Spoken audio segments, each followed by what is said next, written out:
So today we're talking about how not to appropriate kids yoga. And really, we're talking about what people can get out of the workshop that you have coming up on January 17th at Tejal Yoga. So a couple of things going on, but first, introductions. Thank you all for joining. My name is Tejal. My pronouns are she, her, and hers. Today, I'm coming to you with a slight cold from the lands of the Tongva and Chumash, colonially known as Los Angeles, California. And I'm here with Rabia. Hi, y'all. How are you doing, Rabia? Where are you calling in from? Yeah, so my name is Rabia. I use she, her pronouns. I'm located in Tonkawa land, colonized as Austin, Texas. And I am trying to soften into the year, just being mindful of just general messaging around productivity. So I'm trying to take it easy and start the year with some gratitude and some softness. Yeah. Oh, well, that's lovely. And that just goes along with everything you offer at Tejal Yoga, which is meditation on Wednesday mornings and on Thursday afternoons and evenings, depending on where you are in the world, restorative poses, yoga poses, and poetry readings. So all very lovely and like soft and welcoming and very introspective practices. So thank you. Yeah. Well, for our conversation today, I really wanted to see everyone that's joined, drop in your questions, whatever questions you have on this amazing topic on how not to appropriate yoga for children. And I think I wanted to start with, what are some of the main concerns you see with the way kids yoga is being offered? Yeah, so this is something that we had the opportunity to speak about in community hour too, which was really cool, and hope to expand on in the workshop. But mostly around how children's yoga is portrayed in the school system and how it's really not conducive to their social emotional learning. So the way that children learn and take in information is not really aligned with the way that yoga is currently being taught to children. So I truly feel like they run parallel. Yoga philosophy and the way that we intend to teach yoga and this, mission that we're on in and outside of Tejal Yoga of trying to be very conscious of teaching and practicing all of yoga is also relevant with children. So being really mindful of the way that they're learning and not necessarily coming back to this idea of making it fun and engaging in that way. And taking away from how the children are digesting the information, but then also continuing to appropriate yoga, which happens to be the first introduction that children are having to the practice. So I feel that the stakes are a little bit higher in that sense. And so combining knowledge from educational principles and also adhering to all limbs of yoga, I think together create a conducive practice for children. And I think that's one of the biggest things that's missing right now. Why do you think people aren't combining yoga with certain educational principles right now, even as they are educators of children? Yeah, so I think one of the biggest things is just generally how we perceive yoga here in the West. And so I think with that limited perspective on what yoga is, and then to now make it into something that's supposed to be fun and not educational, it's seen more as an exercise. Whereas if you think of traditional yoga and if you think about practicing all the 8 limbs, practicing philosophy, practicing the mindfulness that comes within becoming aware of yourself to ultimately reach that goal, you're understanding that it's in and of itself, it's an educational process, right? Because it's very piecemeal and it's compartmentalized, it's never seen to be as something educational because we've naturally only seen it here as a workout. So now the thought process is, how do we make a workout fun for children to have them engaged in it?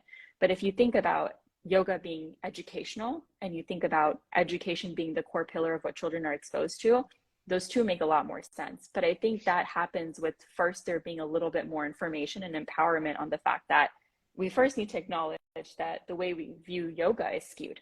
If we see it as this larger science, if we see this as this larger part that has all these different components that's meant to be empowering and educational, we'll see those ties a little bit more naturally. So I think because there's like that compartmentalized view of like, this is just supposed to be movement and we're just getting kids moving and it's physical fitness and education, the thought process isn't around how children are digesting the information, is just to make sure that they're engaged with it, but in a way that's not conducive to how they would typically learn if it was a classroom setting. Yeah, I think you touched on so many interesting things, which is one that even learning yoga or even having a yoga practice is educational in its nature. So as a student, we're not just there to be routine machines taking instruction and just moving from start to finish onto the mat and then off the mat. So and some of the really important principles of yoga are in the way you digest the materials and the way it's delivered to you, and then you learn about the philosophy as it can interact with your life outside of that specific practice or that moment. So that's so true. And then it's this bigger, larger systemic problem where your starting point is already the understanding that yoga is an exercise, or yoga is just exercise. And so if that's your starting point, then you want to give exercise to everyone at whatever age. And then you move from that place, and it's just a misinformed place. So I totally understand why this is necessary. And then something that I've discovered that I really would love to hear everyone's thoughts on, including yours, Rabia, is that we tend to think that as we get older, we've experienced something profound. And so that our knowledge base is different than a 5-year-old or an 8-year-old or a 10-year-old. And the thing is, that is very true in certain disciplines and in certain studies, because we do go through the learning process over time and in our lives. But in things like mindfulness or breath practices or becoming aware of our body, I think it's so unclear the difference between a child and adult. Because it's assuming, if you're an adult and you're doing these practices, it's almost assuming that you learned them from an earlier age. When so many of us come to these practices now, like who we are right now. And so the children don't actually have the foundation of this.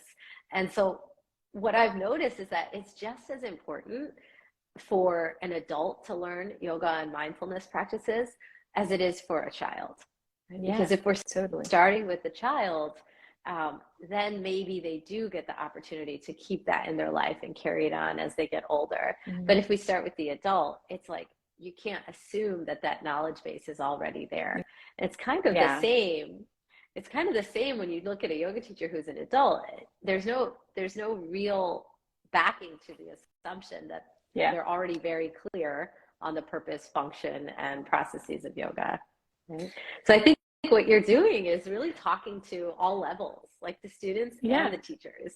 Totally. I think that the one thing that I find really fascinating, and I think that's what's drawn me so much to work with children in general, is that I feel that they're inherently more attuned to mindfulness, because if you see children playing or engaging or being with an activity, they're really in it, right? I think with adults, there's a lot of unlearning that happens with the learning process, and there's a lot of discomfort, especially as an adult who comes to yoga. There's usually sometimes, and not necessarily always, but there's usually something that prompts this larger want or need or something deeper in your life, right? With children, it almost feels like they're embodying the essence of mindfulness, and they have within them and all those different things to have their concentration and be in the moment and not be skewed by all these different things that are happening around them. And you have kind of like the slate working with them, because in my experience, I feel like they've almost kind of given me perspective on certain things, or like helped me see things a different way. Whereas like as an adult, you're the way that you view and perceive things is almost constructed around you, right? And then you come across something that's like, oh wow, this like opens up the way that you think about things. So I'm always fascinated with children for that sense. But I think that these practices and the way that children learn, especially, is that they're so absorbent in that particular phase of their life, and they tend to be in, you know, a little bit of what they can absorb goes away the older that they get. But these times are so pivotal in giving these practices to them and creating these tools. And I find that it's so necessary, because as an adult, if these practices are new to you, you'll notice, like often I hear it's like, oh, I could have really benefited from this if this was in my school or if this was in my classroom. And we realize how the systems around us aren't very nervous system friendly.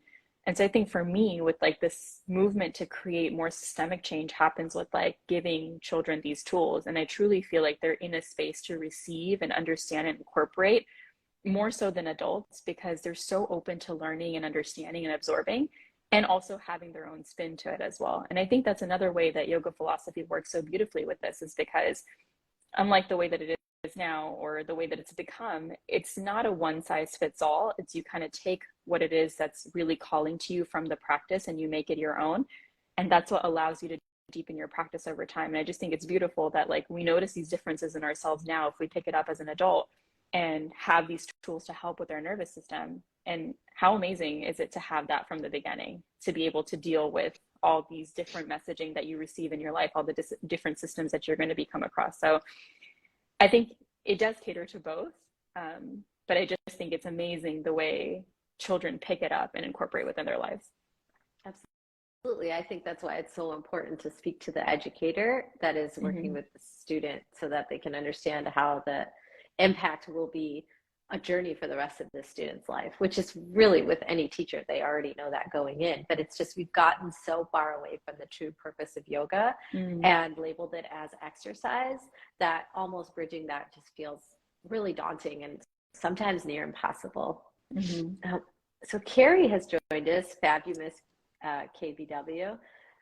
Carrie has asked this amazing question. So how do we as adults translate the importance of mindfulness when it's been co-opted as a productivity tool? So how do we as adults translate the importance of mindfulness when it's been co-opted as a productivity tool? Hi, Carrie. Carrie is my fave, if you don't know yet. So that's a very important question. I think that this is that piece that is also going to be something that we elaborate on more within the workshop, is the role of the educator and the messaging that comes with the educator and the way that we're portraying it. This is something that I've said many times in different spaces on Tejal Yoga and outside too, is that as a teacher, there is a large responsibility on the messaging that we're conveying to the people that are picking up what it is that we're teaching. So, but whether that be yoga, mindfulness, Ayurveda, or the traditional method that we're going through in public schooling system, I think the way that we communicate the importance of certain things matters. As a researcher, I always feel like data is very important in the way that we convey things. And I also feel like that's been a big part of the reclamation process that I've had with the science, is talking about why things work. Children are extremely curious and they have a deeper need for understanding of wanting to know the reasons why certain things are happening the way that they do, right? There's that why that always comes up that we find increasingly annoying, but it happens because there's just this want to understand. And I don't think that goes away. Even if children become to adults and go into higher education, I think it transforms. I think it becomes like, it's not as normal to ask questions, but we learn, unfortunately, how to internalize more of our curiosity. With children, there's still a little bit of a barrier before that grooming happens, in a sense. And so I think it's very important in the sense of being extremely empowering and educational for the tools that we're choosing to offer. So giving as much information about why these things are the way that they are, why we teach them the way that we do, what's the importance behind them, and the results that you may find in your life. And also being open to have those one-on-one conversations, because we want this to be unique per person, to make each child feel that this practice can be adapted to themselves and the way that they incorporate the practice in their lives that's most conducive to the way that they learned, is accessible to them, and is most importantly trauma-informed. So I think this is one thing that I think about if I joined a yoga studio here, being South Asian and noticing the discomfort in those spaces. I think I would have really, really craved a place to have conversation, a place to ask questions, and a place to ask for amends, right? And so we really want to think about these questions going into these situations of how are you going to create, and this is if you're an educator, you have a lot of lesson planning that goes into a big part of your career, and day planning, month planning, the way that children are going to receive lessons over the course of the year. A big part of lesson planning, especially when it comes to incorporating yoga in the classroom, has to be around the way children are going to digest the information.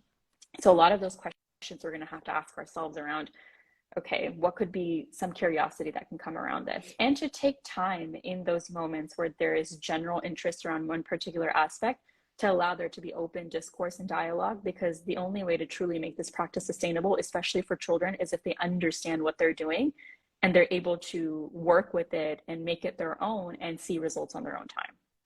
Yeah, I want to add to that, because the only way an educator can have the resilience and the patience and be in conversation with a child is if they are resourced. Yeah. So the whole cycle of we can't just teach something because we think it's good for people and because we know intellectually it's good for people, if we don't understand it in our own bodies. Correct. Right.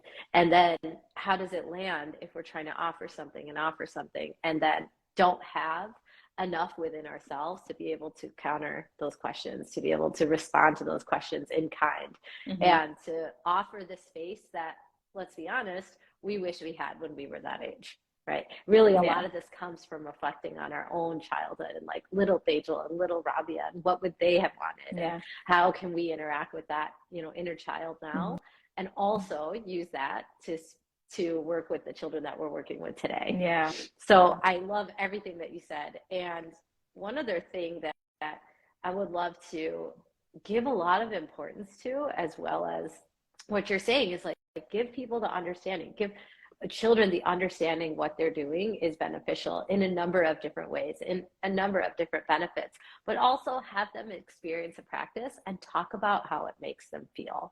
Talk about what it puts in their body. What are the feelings, the sensations? What are the emotions that are coming up?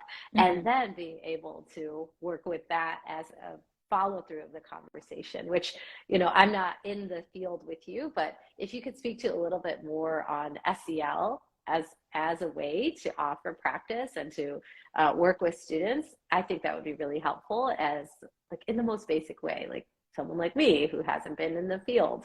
And then we have this other question that we can try and get to, which is, are there kids yoga resources, online offerings that you'd recommend? So that can be next. Yeah.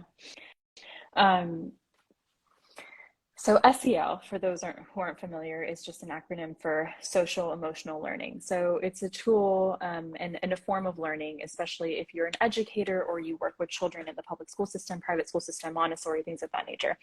It's really trying to understand the way that children are understanding and internalizing the things that are being presented to them or educated to them in the way.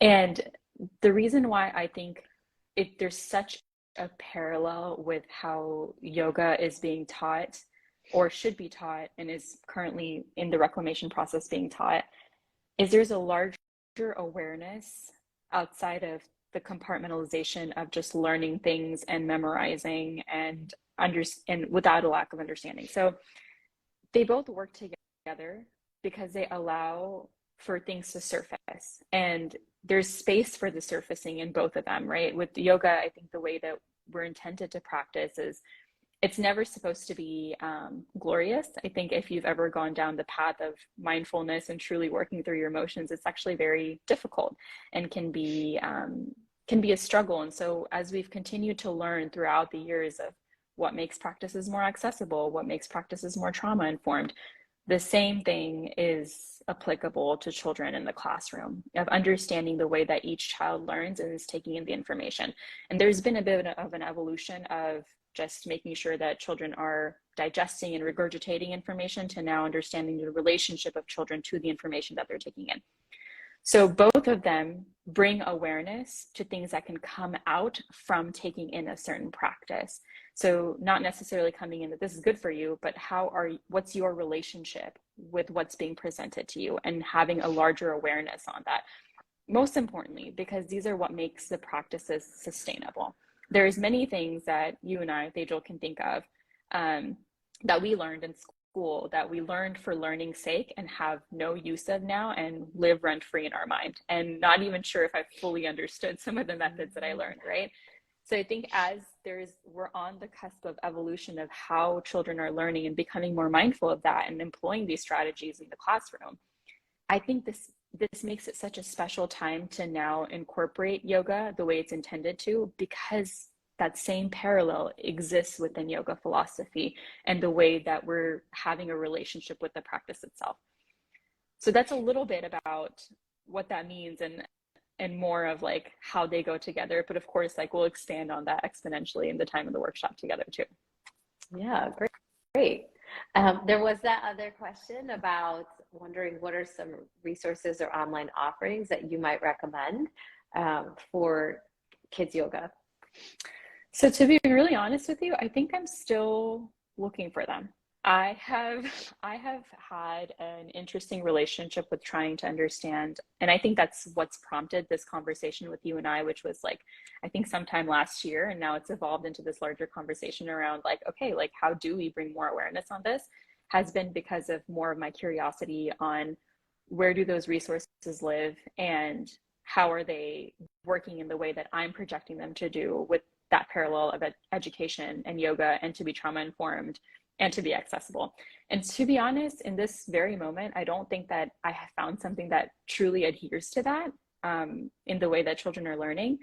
But there are certain books and things, and we can work together and like I can send you a list and we can email it out to people that are subscribed. But I think that there are a few books that I think can help bring more awareness on it, but in the way that I want more awareness to have around education and yoga and it be a part of a larger conversation around systemic change. I'm not sure I've come across that yet. Yes, so Rabia will be writing a book. You heard it here first. Tejal will exactly be sponsoring it. Looking for. Yeah, I will say we do know some authors that have published wonderful kids yoga books that come from our culture. Yes. And that I think is a great way to have that learning at home, even if you know your child is having yoga exercises at school that really strip away any cultural or spiritual roots of the practice. And what's actually happening in schools, California, Alabama, Georgia, Texas, to name a few, is that they're saying you can offer yoga, but you must offer it like this without any use of Sanskrit. So we don't want anything other than English language, which is problematic, just obviously. We don't want to talk about any mudras or hand gestures. Yep. We don't want any use of mandalas, which still baffles me because mandalas are used in art therapy. So we know that they're a positive impact in people's lives. And because of these restrictions, I think it opened up a mindset where let me just take what I think is yoga and then completely change it, modify it, and call it kids yoga. Right. When the reality is the original recipe didn't need that much changes, didn't need that many modifications or adjustments. So then you're getting a form of kids yoga that has differently named poses, that is all about story time and fantasy, which when you get into yoga philosophy, very, very, very, very much at the start of yoga philosophy, we start to learn that too much fancy, too much imagination takes you further and further away from the goal of yoga. Mm-hmm. And so at the youngest age, a child is interacting with yoga. They're learning that yoga is about a fantastical journey. And then how much time needs to pass before they actually find a place where they can practice, maybe in their teens or maybe as an adult, where they find the truth of the matter, which is that yoga actually comes from a place, comes from a people, comes from a philosophy. Mm-hmm. And having it be shrouded in fancy and imagination is actually further away from the truth of yoga. Mm-hmm. So all that's to say, what can you wrap this conversation with by sharing what people can expect from your workshop? Yeah, totally. And I'll just echo, there was a comment here that said Finding Om by Rashmi Bismarck. So that would be one of the books that I would include in the list. And I'm pretty sure that's what Tejal was referencing as well. To wrap up and to be very specific, this isn't necessarily just about children's yoga, and this isn't just about the way children are going through the education system now. This is the parallel between the two, and having those exact resources and starting a discussion around there are such similarities in the way that we can create these systems, like how we are with SEL with children, be similar to the way that yoga philosophy is taught. How can they be taught in parallel that both work together and work in beautiful way of complementing one another while also making these practices trauma informed and accessible to the students? This has been difficult because we see portions of these, but we see them very piecemeal. So where some places may have more attention on having yoga in the classroom, it may be that it's not the way that yoga is intended to be taught. Some places that may be working towards having more trauma informed and accessible practices may not have the tools that yoga has to offer. So this discussion really is around first being more educational and empowering around what it is that we're talking about. So what it is that we say we want yoga philosophy incorporated in the classroom, what does that mean? What is the extent of that? Because when it comes to children, we feel like there's a cap on that understanding. So I want to touch a little bit on that. and talking about the way that children learn and how they work together.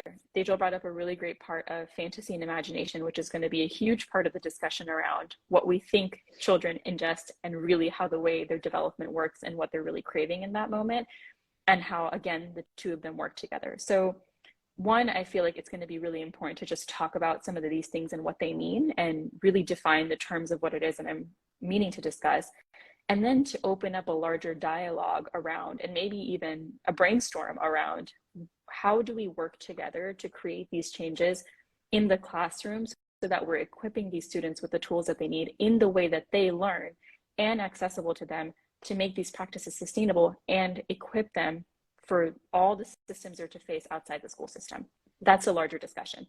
And I think I'm really excited about it because these conversations are important, not just for parents, not just for educators, not just for instructors of children yoga, but I think anyone that interacts with children and anyone like myself that feels that these children, these little beings, are our future, and that equipping them with the right tools and giving them access to what we feel is so powerful is equally powerful. And I think being a part of that conversation is ultimately just going to lead to something that's going to create more change and more reclamation. I'm really looking forward to it. Yes, I am too. And the workshop happens January 17th, so just a few weeks' time. Mm-hmm. It's a Tuesday, and it'll be 11 a.m. Pacific, so that means it'll be 1 p.m. Central and 2 p.m. Eastern. It's also 11 a.m. plus 8 hours, if someone can do that math. That's it's accessible if you're in London or the UK as well. So we hope you can join us. I did put the link there, but I mistyped it. So just visit the link in bio. You'll be able to join the interest list for this workshop. And then the early bird special starts tonight. So please join the interest list so you can get access to a deeply discounted short-term sale for this workshop. And we hope to see you there. Yeah, I can't wait to see you all, hopefully. I can't wait to engage in more dialogue and discourse around what the synchronicity of both of these can look like. And I'm really looking forward to it. Yes. All right. So we will see you in a few weeks' time, and I will be posting this replay for everyone who wants to get all the juicy nuggets of wisdom that Rabia shared with us again and again and again. Bye, all. Bye, all.